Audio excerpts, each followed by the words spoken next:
ce moment-là, j'arrête tout. Je m'incline, je me prosterne et j'ai dit, c'est fini pour moi, je ne fais plus le combat, je ne suis plus dans le combat. Montrez-moi ne fût-ce qu'une image où Chilombo a serré la main de Donald Trump. Il a fait 4 voyages aux États-Unis, 4 voyages officiels, dépensés avec l'argent du Congo. Non seulement lui, avec toute la délégation, toute sa délégation, les hôtels, le transport, tout ça payé aux frais de l'État, les frais qui pouvaient subvenir aux besoins des milliers de Congolais. Notamment en ce qui concerne l'eau, l'assainissement de Kinshasa, de la ville et de toutes les villes de la République démocratique du Congo. Tout cet argent dépensé pour le voyage de Chilombo et de ses collaborateurs, 4 voyages officiels. Le premier voyage, il a été aux États-Unis. On n'a rien vu. Il est parti contempler les gratte-ciel des États-Unis. Le deuxième voyage officiel, il a été reçu par un parlementaire américain. On peut dire l'équivalent de Molière Nembalemba. Vous imaginez Molière Nembalemba qui invite Donald Trump à Kinshasa. Et on a eu un président qui est allé se faire ridiculiser.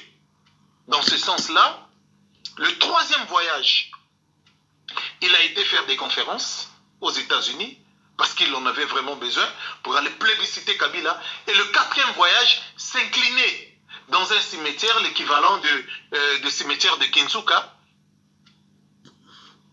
à la mémoire des victimes américaines. Vous vous rendez compte du ridicule qui est le nôtre dans ce 21e siècle où tout le monde cherche à se faire respecter. Nous avons un président qui, jusqu'aujourd'hui, est en train de nous ridiculiser, ridicule sur ridicule. Puisqu'on dit le ridicule ne tue pas, alors il faut en profiter. Donc moi je demande ne fût-ce qu'une photo où vous allez me présenter Chilombo serrant la main de Donald Trump en visite officielle, 4 visites officielles aux États-Unis, je laisse le combat. J'arrête tout, je plie bagage. Sinon, alors, ce que je vais dire, je pense que ça va toucher des milliers et des milliers de Congolais. Je préfère me retenir et ne pas le dire. Voilà.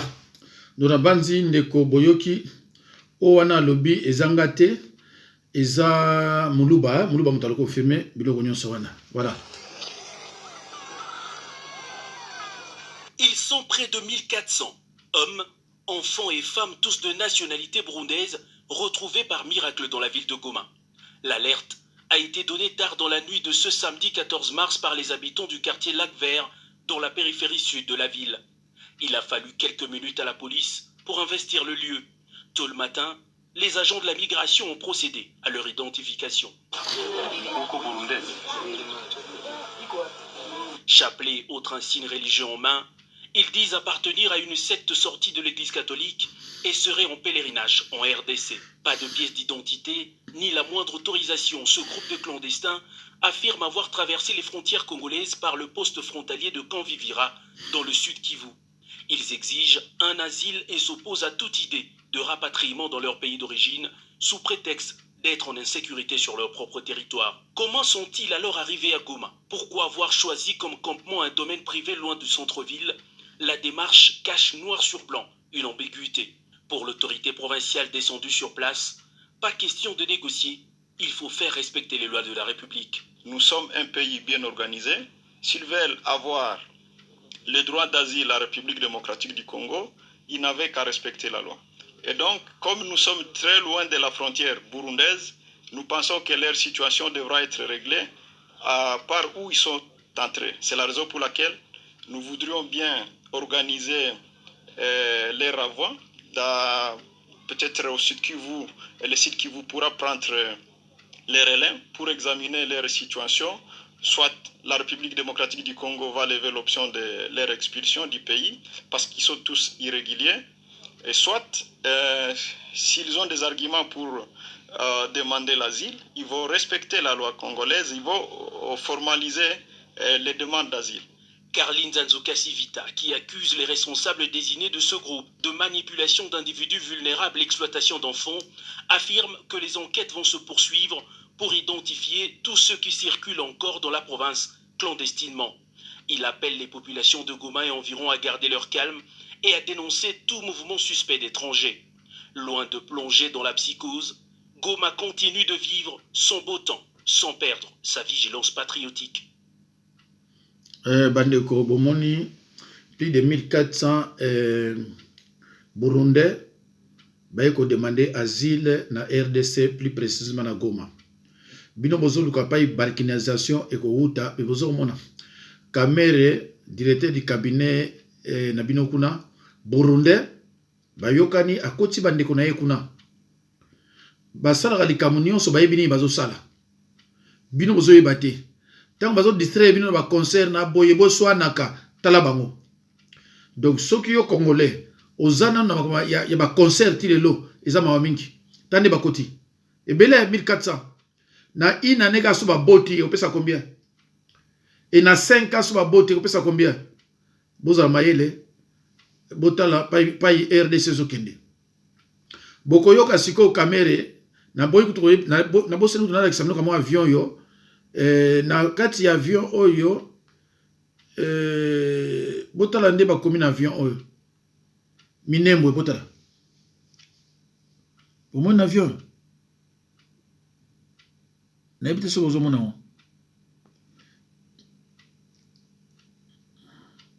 avion oyo bakoma Minembwe na ebite so bon mona on bien koto voilà. Nzambe na ngai za mawa bozolanda siko moyibi oyo bolanda ye. Compte rendu de la rencontre entre les deux hautes personnalités de la coalition Cash FCC, à savoir le président de la République, son Excellence M. Félix Antoine Tshisekedi Tshilombo, et l'ancien président de la République, son Excellence M. Joseph Kabila Kabange. Il s'est tenu comme convenu entre les deux hautes personnalités. C'est signataire de l'accord de coalition Cash FCC ce jeudi 12 mars 2020 à la cité de l'Ancélé à Kinshasa, une importante rencontre. Les points importants étaient inscrits à l'ordre du jour de cette réunion, à savoir 1. Évaluation de la mise en œuvre de l'accord de coalition Cash FCC. 2. Dispositions à prendre pour la décrispation politique et la bonne marche de la coalition. S'agissant du premier point relatif à l'évaluation de la mise en œuvre de l'accord de coalition Cash FCC, les deux hautes personnalités ont constaté qu'il y avait réellement un malaise dans le fonctionnement de la coalition, malaise dû essentiellement au malentendu, à certains agissements, à certaines sorties médiatiques inappropriées et aux incidents survenus à l'égard des personnalités FCC à certains postes frontaliers. Tout en regrettant ce comportement, les deux hautes personnalités ont dissipé l'entendu et pris l'engagement à mettre tout en œuvre pour que ce genre d'agissement déploré ne se reproduise plus. Les deux personnalités ont également regretté le décès du général-major Delphin Kayimbi et attendent avec diligence les conclusions de l'enquête en cours pour élucider les circonstances de la survenance de ces malheureux événements. Les deux personnalités ont enfin... Bandeko, et logo caméra zosala abenga rango en français usurpation de pouvoir. Eza musala ya porte-parole ya gouvernement eza yete. Metala directeur du cabinet avant d'être toujours na cabinet. Directeur du cabinet avant d'être toujours kuna. Metala caméra partout. Ba congolais ba vandi peka ndingo na mamingi. Enfin dans le cadre de l'évaluation de l'accord aborder la question de la nomination des mandataires à la tête des entreprises du portefeuille de l'État est convenu de privilégier les critères de compétences et d'intégrité morale à celui d'appartenance politique, pour ainsi éviter la politisation du portefeuille de l'État, outil important pour la gouvernance du pays. 2.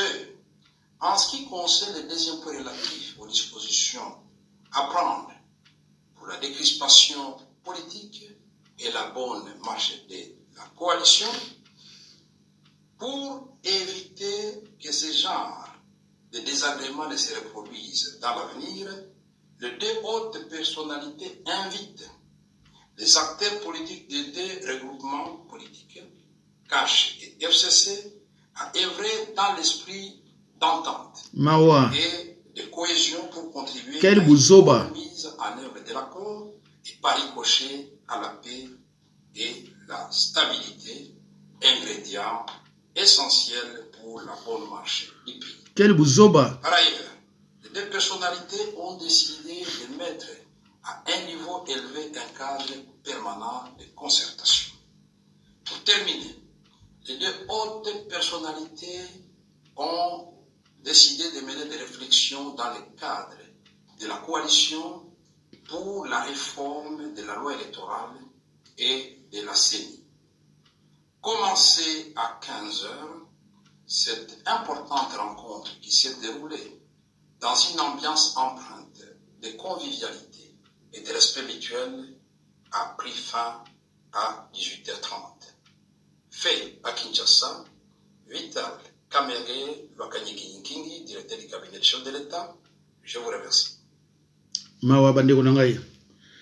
Eza mawa, directeur du cabinet avant d'arrêter na kati kuna. Makamune ezate ya kubimaka bimaka koyaka koloba. Ah bandeko na ngai za pasi. Doso Kabila lobby, caméra lobby. Donc tu le mbokutu tozo baté so musana eza nini. Eza mawa mingi bandeko na ngai.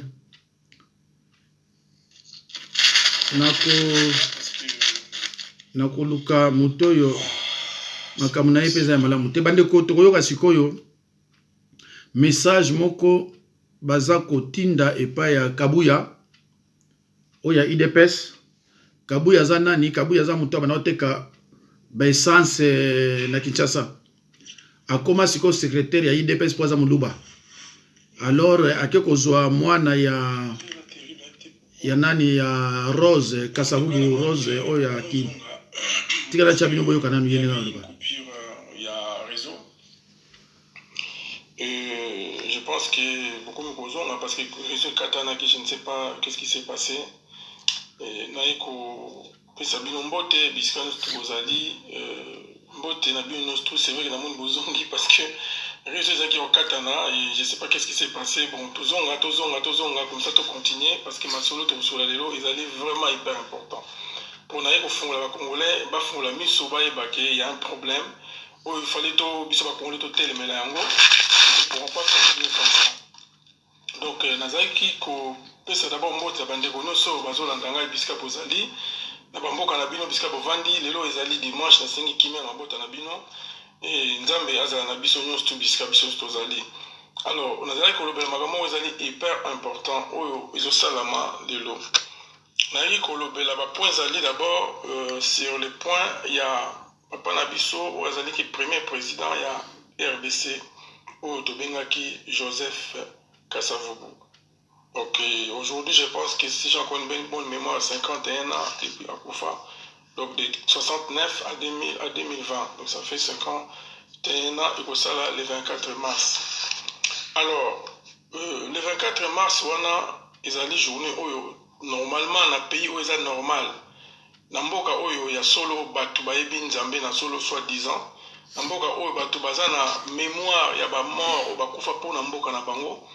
Namboka batama boma te mais bato oyo baza normal oyo bayebi kotanga oyo batanga pe baza na makiyele esengeli vraiment journée wana eza la journée ba commémorer vraiment ba mémoire ya bato nyonso oyo bapesa ba vie na bango mpona Congo. Mais là on est tomoni après 40 ans tomoni ke ba famille lumumba famille Kasavubu eza négligé même bon lelo tokolo babala mobutu baza wana mobutu asali pe bakamba salaki mais tokoma na point tomi tout na question pourquoi lelo mboka na biso ezo marché te. Bon, ils ont marché aussi parce que les grands esprits ne sont pas honorés. Ça veut dire que bateau oyo bakufa pona mboka wana bateau ba pesa vie na bango pona mboka wana bateau wana bazalaka honoré te. Ça veut dire que tokomi komona ubwenge oyo ezali lokutana mensonge na destruction ya pays ezo continuer. Yango to lobi boye tokomi susu ko continuer ko fanda bongo te et sengi to telema. Donc to telema biso nyos tout pote ba vérité. Tant bozo honorer ba mémoire ya bateau ba bunda pona mboka te.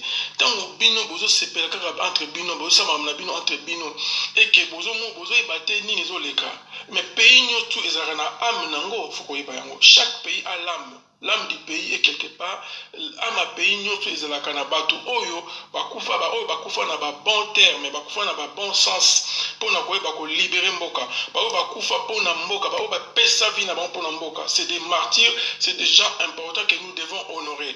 Alors eloko nini toyei komona sikoyo lelo na kolobela biloko moko très important nalingi vraiment pour partager vidéo oyo mpona na révéler bino bavérité oyo ezoleka sikoyo mpona tolobaki lelo awa na diaspora ezali véritable opposition oyo ya barégime oyo eza na Kinshasa. Parce que tozomona sikoyo ke soki biso totiki kaka boye makambo ekosimba te. Donc nous devons continuer à avancer na combat. Totika combat te parce que soki totiki combat ekobeba. Donc sengeli sikoyo toyeba boye nena kolobela IDPS na nini na famille Kazabo parce que tomoni toza déjà au courant ya biloko oyo ezosalama na CC. Biso toza d'accord te pourquoi? Parce que faut toyeba ke président Kasavubu azalaki na lignée na ye. Et lignée na ye ezali bato oyo bazolanda bomoto na ye, bazolanda leadership na ye, bazolanda oyo ye azalaki kosala pe bazoreprésenter na bavaleur. Mais côté mosusu tomoni ubwenge eye destruction totale oyo ya mboka ezosalake mabe elanda kaka mabe na mabe. Donc pour ozwa poste na Congo faut kota na mabe, pour osala tout na politique faut kota na mabe. Non, nous allons renverser les valeurs. La valeur morale oyo papa Kasavubu batikela biso yango siko le 24 mars oyo ezali jour anniversaire liwa na ye ba congolais na ye koyebisa bino ba vérité oyo ezali quand même ka pe na ye ko benda kaneni Augustin Kabuya Matoi. Et puis nazo avertir nazo pesa vraiment message na président Félix azala très prudent parce que oyo eza plus grave que oyo azo vivre na sens ni nazo lobango lelo boyeba ke ba Congo ezali vraiment province moko oyo ça fait partie de la province phare ya Congo. Ezali ba Congo na Katanga. Na position économique ezali province oyo pesa mbongo ebele na mboka ezala Katanga na ba Congo. Na tia entre parenthèses. En tout cas nazaki choqué parce que ba contact na biso ya Kinshasa batindela biso ba photo oyo. Na ina la sabino yango. En tout cas soki bomona yango bien awa photo oyo na kopesa bomoni Augustin Kabuya na mama oyo babengi ye na mwana ya mama Marie Rose Kasavubu babengi ye na kombo ya Carole. Le vrai kombo na ezali Carole Kiatazaba. Mais là on y a regretté parce que comme mboka eza kobeba eza kopola makambo mabenyo le côté comme une normal pour la photo très bien. Donc, ceux qui vous ont tout le monde, mais ça, on a IDPS, nous avons averti le président Félix Azala très prudent, parce que aussi tout le monde kala depuis kala que Bakabuya, Bazali Batoyo, Bazali vraiment effectivement dangereux, ou Bazali manipulé. Alors, on a école Bakabuya en tant que Congolais et en tant que Congo, en tant que né Congo, où tout ça va valeur, il y a papa Joseph Kasavubu. On a école Banaï Boye que en tout cas, il faut avertir parce que situation on est que lelo ayambi Carole. Carole azali mwana ya maman Rose Kasavubu. Carole abala bolanda très bien ce en tout cas la monique non et comme un coup sur coup parce que situation on est que la droite quand on ndengwana ti. Il faut ba congolais ba ye ba yango en particulier ba Congo en tout cas zo benga bino ba Congo. Bana ya ba Congo nyonso. Banda na nini na kata tina mayombe kuna nazo senga na bino boye makambo on a ko yebisa bino lelo ezali très sérieux ezali destruction bimezo kota juste pour na ko détruire mboka yango na ko fungula siko na bato IDPS na bato toza biso nyonso ba congolais et c'est to comprendre siko que situation ni zo kendela est comme dangereux na sens nini balobaka ubwenge ba rwandais mais vrai ubwenge kota siko kati na biso mo ba congolais il y a destruction en mboka na biso. Alors, les lots, on va clair. On va vraiment clair. Ce qui est là, bolingi ko ni tilikam obo récupérer en le 24 ya liwa papa Kasavubu. Beaucoup ko leka jamais et pas il y a maman Marie Rose. Pourquoi na lobi yango? Parce que Kasavubu azali na bana 7 au batika la bana 7 au batika la bazali awa na yemoko maman Marie Rose avec beaucoup de respect que je le dois mais quand même to comme na point siko il faut to la vérité. Parce que tu peux continuer comme les Kamakambo community qui va coup sur coup. Première étape, c'est là que maman Justine Makambo que non, maman Justine Kasavubu a escoqué ma belle na nini na Bakongo na abé vangavang. C'est faux. Tout le monde que justice et ça qui a raison. et makambo normal il fallait tika na ngutu na kati ya famille et bimi sur libanda la presse tout ça yango moni biloko wana Dieu merci que na ko remercier ya Flavien Oazana Londres Flavien Kasavubu a défendaki ndeko alobaki vérité pe a justifié alobaki vérité na maman Justine Kasavubu pour bazo ngaba salir mais Justine Kasavubu c'est quelqu'un qui a des valeurs Oaza modèle na kati ya diaspora azali président de diaspora poto ke na bima na si j'étais pona kota na zoloba en même temps na kosala entre parenthèses livre et bimi livre et bimi ba balingi ba kene comment on a livre et titre na avis des parutions et bimi oh maman Justine oh ils ont la biographie d'une indépendance c'est là où maintenant vous allez chercher à voir la vérité sur bateau balingi ba mon livre ba mon page na on a adresse na pas ba ko tinda ba commande bo kele na mire na ngai ya Fanfan François Mboukou kasa pardon Fanfan François Mboukou na ya François Mboukou kuna ba ko mona ndenge nini livre en ezolo parce que vérité na ba lignée parce que vous pouvez retrouver na ba lignée ya Kasavubu ezali lignée o elingi kozong sa état de droit elingi kozong sa makambo tout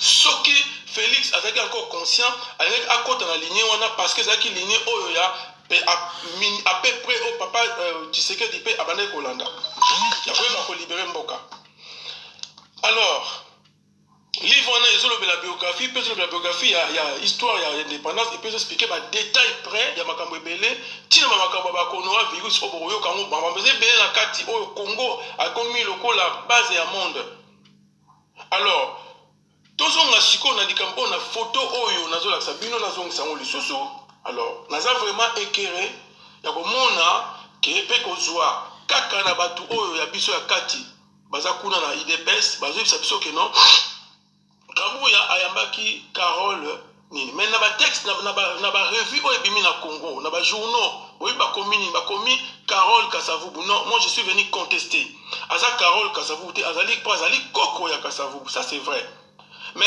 azo porter comme ya Kasavubu azo porter kombo ya Kiatazabo comment na ye Kiatazabo yangonde azo porter alors elo oni to loba siko pourquoi to loba ngo parce que Kabuya ozo yeba te makambo nini oyo ozo kota via présidence cabinet à présidence oyo Félix bazo pongisa makambo oyo ngai na kokota leo na mozindo na ekoloba vérité pa ba congolais na ba Congo na ba congolais nyos bazala au courant na kaboli mutute parce que il faut congolais avoir conscience makambo est très grave parce que tant moye Carole accueilli et pas ya Kabuya qu'est-ce qui se trame derrière tout ça. Ce qui se trame, c'est qu'ils veulent la continuité, il y a dégâts, il y a bêtises, il y a Bouzoba, il y a Kimouyibi, il y a Mabé. Vous ne pouvez pas profaner, continuer à profaner mémoire de Papa Kasavubu. Vous devez au contraire valoriser. Mais pour valoriser la mémoire de Papa Kasavubu, mais je vous conseille ceci. Dans un tiré mato et pas le président Félix président Félix Tshisekedi. Il faut faire attention. Parce que le terrain au Kabou, il y a un terrain hyper dangereux. Au moins, je t'avertis qu'il faut via cabinet na yo ya caméra. En tout cas, tu as dit coup sur coup parce que nous dans la diaspora, tu as bien fonctionner pour côté le couteau est comme impossible à voir comme ça mais biso to la vérité pour vous comprendre. Alors, bolanda siko bien. Carole Kiatazabo oyo abala mwana ya général Itambo. Général Itambo azalaki ko faire partir il y a au commandement, il y a coup d'état, oyo Mobutu aboma Papa Kasavubu. Oyo a désarmé Papa Kasavubu pouvoir. Bota la sikoyo, ironie à histoire. Bomoni ubwenge esika ezali. Ubwenge ezali wana. Yango même papa ngwana parce que nazali a makamu nazolo ba zo reconnaître mutu oyo to bengi général Itambo oyo. Papa ngwana ko témoigner yango. Et donc comment sikoyo bomona sikoyo ndenge nini bango kaka ba soda wana bayaka kaka na bakombo moko boye mais na sima so botali bo comprendre que ça baza ba R alors yango nazolo ba boye Augustin Kabuya na pesio avertissement que lignée wana ozolanda yango te soki olingi par exemple beaucoup momole journée ya Papa Kasavubu moi je te conseillerais okende komona par exemple ya Flavien Kasavubu ou azali na Londres. Un ancien diplomate et un chargé d'affaires où Azali la crédibilité, Azali la facilité, la crédibilité, pas la connaissance d'avoir avancé. côté oyo kende o ya Marie Rose Kasavubu ezali erreur moko très grave parce que toyebi ba biloko o ya Marie Rose, je ne suis pas là pour na ko dénigrer azali yaya azali tout ça, mais je ne peux pas continuer comme ça ko le baba que non, il faut ngai na koti makambo te na détruire mais nazo pesande vraiment signal d'alarme que ligne au besoin de yango te po bana ba Congo ba ko telemelaka bino to ko mobiliser bana ba Congo déjà na poto to zo mobiliser bana nyonso matadi bana nyonso ba Congo na bana Congo nyonso balinga Kasavubu o balinga premier président na bango o a honora bango o a longola bango na buzoba wa linga ko longola bango na buzoba. Donc to na deux lignes oyo ya Kasavubu na ligne oyo ya ba ubwenge to yebi ubwenge ndenge sala makalo kuta si lokuta na mabezo continuer. Donc yango wana to ye ko bimisa Carole na makambo oyo ozali koko ya Kasavubu, tu n'as aucun droit ya kozwa flambeau ya maman na yo. Tu n'as pas à faire ça. Parce que si tu as fait le dossier maman na bino, c'est plus lourd depuis Mobutu. Et contexte oyo maman Rose Azanango et uta tangu oyo nous avons averti sous président Kamé, il faut faire attention aussi dans ces dossiers. Bobi mana dossier parce que biso ba Congo, on ne joue plus avec nous. Aussi to le bag na bino que faut arrêter vos conneries.